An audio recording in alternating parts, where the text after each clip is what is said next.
São agora 9h25. Hoje em dia são muitas as dificuldades que caracterizam o relacionamento entre pais e o sistema educativo e também em relação aos próprios filhos. Os mais novos acabam muitas vezes por surpreender os pais com maus comportamentos na escola, atitudes bem diferentes das que costumam ter em casa. O meu filho fez o quê? É um livro que reúne estratégias, ideias e também algumas soluções para conciliar estudos e a educação dos mais novos. É convidada deste Diário da Manhã, Bárbara Wong, é a autora deste livro O Meu Filho Fez o Quê? Bárbara, isto significa que muitas vezes os pais ficam surpreendidos com o que os filhos fizeram. Bom dia, Sofia. Bom dia, Bárbara. É um facto, muitas vezes os pais, quando ouvem os professores falarem sobre o seu filho, não reconhecem aquela criança porque se comporta de maneira diferente em casa do que acontece na escola. Quando isso acontece, quer dizer que os pais estão a falhar no acompanhamento aos filhos, pelo menos na faceta da escola? Por vezes a escola olha para os pais assim, diz, estes pais não querem saber desta criança e por isso foram surpreendidos. Muitas vezes os pais são surpreendidos com estes comportamentos porque os meninos não se portam assim em casa, ou porque alguma coisa de facto está a acontecer de errado na escola, ou porque a criança não está a aprender convenientemente, ou porque sofre de agressões ou de bullying relativamente aos colegas.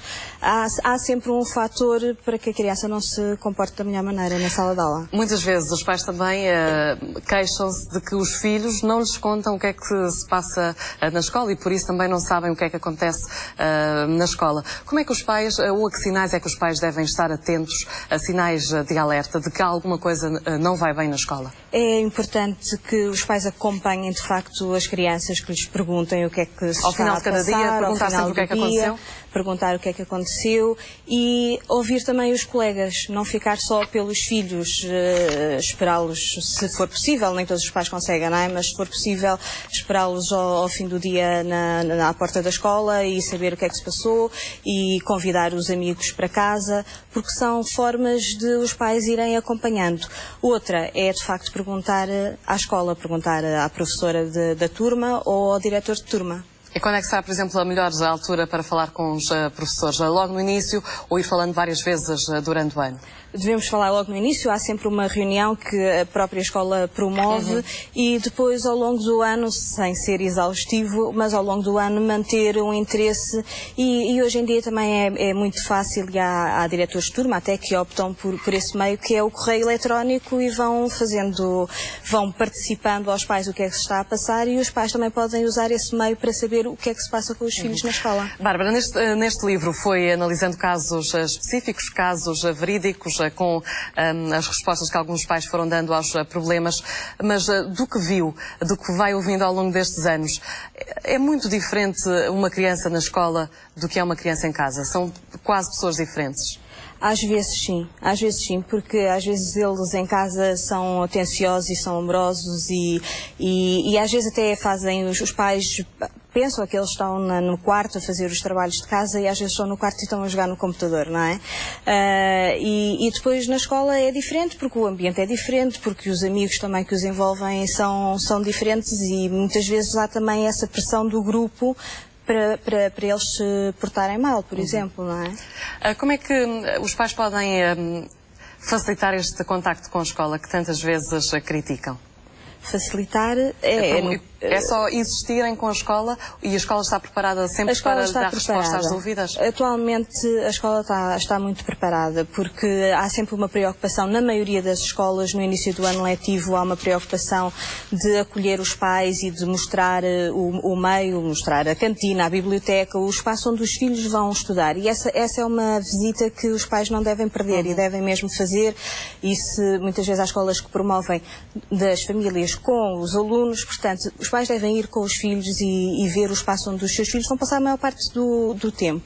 E depois, ao longo do ano, a escola promove reuniões de pais. E aproveitar esses períodos. E não faltar, neste caso. E não faltar. Muitas vezes, muitos pais, é isso que acontece. E antigamente os pais também se queixavam muito da hora a que eram marcadas estas reuniões e hoje em dia há uma sensibilidade por parte das escolas em marcá-las a horas a que os pais possam estar presentes. Bárbara, também dividiu este livro em vários capítulos. Um deles, o que fazer quando o meu filho se queixa de um professor. Pois, esse É um dos capítulos mais polémicos, talvez. É dos capítulos mais polémicos e mais difíceis para os pais, não é? Porque é um dilema. Quando um filho se queixa de um professor, há pais que querem ir logo à escola bater no professor. Há casos desses e que têm sido noticiados. E há casos que chegam a vir, de facto. Exatamente, e que são noticiados por essa razão. Agora, há outros pais que, de facto, se preocupam até que ponto é que o meu filho não vai ser prejudicado se eu fizer queixa de um professor. Aí os conselhos passam muito por os pais ouvirem todas as partes, não ouvirem só a criança que se queixa, mas depois ouvir os colegas e até ouvir o próprio professor e perceber o que é que se passou. Mas o que acontece é que muitas vezes os pais nem sequer sabem se o filho fala a verdade, se fala mentira, ou se há razão para de facto nos queixarmos do professor. Como é que os pais podem fazer essa distinção? Hoje em dia os professores queixam-se precisamente do contrário, que é os pais acreditam em tudo que os filhos dizem, não é? E essa é a grande queixa dos professores. O que é que os pais podem fazer então para distinguir o que é uma mentira ou um exagero do filho do que é uma queixa que vale a pena ser falada com o professor? Às vezes pode ser útil o desvalorizar. Mas é conforme os casos, não é? Se for, o professor hoje ralhou comigo. Perguntar, mas ralhou contigo porquê? O que é que se passou para o professor ter ralhado contigo? Porque o adulto é que tem o poder dentro da sala de aula, não é? Portanto, o adulto, à partida, sabe o que é que está a fazer dentro da sala de aula. Por isso, os pais nunca devem transmitir aos filhos uma ideia errada do professor ou falar mal do professor. Deve fazer o contrário, Devem Bárbara. fazer sempre o contrário e apoiar o adulto. Agora, há situações de facto que são graves dos filhos chegarem a casa e dizer o professor terá abusado de mim, ou o professor abusou de mim, ou o professor bateu-me. Aí, nesses casos, de facto, antes de ir à escola é preciso ouvir, perceber se de facto aquilo corresponde à verdade, ouvir os colegas, porque à partida terá sido terão visto alguma coisa. E terão visto alguma coisa e só depois ir à escola. A Bárbara Longo, muito obrigada por estar aqui no Diário da Manhã. Bom resto do dia para si. Obrigada. Obrigada. E agora fazemos o curtíssimo intervalo neste Diário da Manhã. Já voltamos e esperamos por si. Até já.